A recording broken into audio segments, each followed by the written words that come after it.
Hey, I can't remember if I've actually made a video about this phrase before, but I've heard it a lot. Men will sacrifice his happiness for his family, and women will sacrifice her family for her happiness. So what men are actually doing here is they're lying. They're sacrificing, they're playing a part. They're lying to themselves. They're hiding the reality about what's going on inside them. They don't like that relationship, but they think that they have to present a version of themselves in order to have access to this woman. And they want to maintain this relationship because they gain a tremendous amount by having a woman in their life. Like, they have somebody taking care of their home, taking care of their kids, taking care of them, cooking them food, doing the emotional labor for them. Like, they have so much, they gain so much from having a woman that they will lie and they will die inside because they're not being honest with themselves. They are dying inside, and it is their own fault.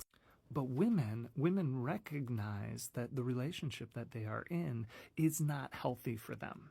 It is not good for them. It is not good for their kids. That maintaining an unhealthy, toxic relationship is not worth it. That it is better for everyone involved to end that relationship and find something that works better, even if it's just singleness. But men don't understand how that could be better because they're losing access to all this free labor. And they've been conditioned by, Christian morals and stuff like that about how, like, divorce is never an option, and that, people are supposed to be with each other forever and ever and ever, and that's like the highest form. And it's actually the only way that we measure success of a relationship is the longevity of it. Do you stick with it until the very end? Which is a terrible metric by which to measure the success of a relationship. Getting a divorce is not sacrificing your family. It might actually be the best thing that you could do for your family. And I'll be honest, when my ex initiated the divorce, I was thinking this way.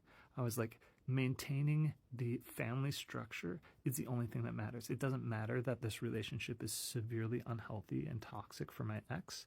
It doesn't matter that this is actually an unhealthy relationship for me, that I'm not actually getting what I want out of this relationship. All I cared about was maintaining the relationship, whether it was healthy or not.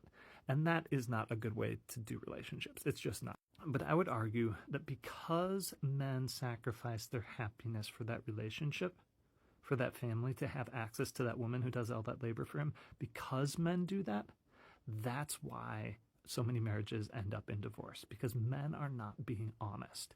They weren't honest when they were dating. They lied about who they are, and they lied about what's important to them in order to be with this woman. And now the truth has come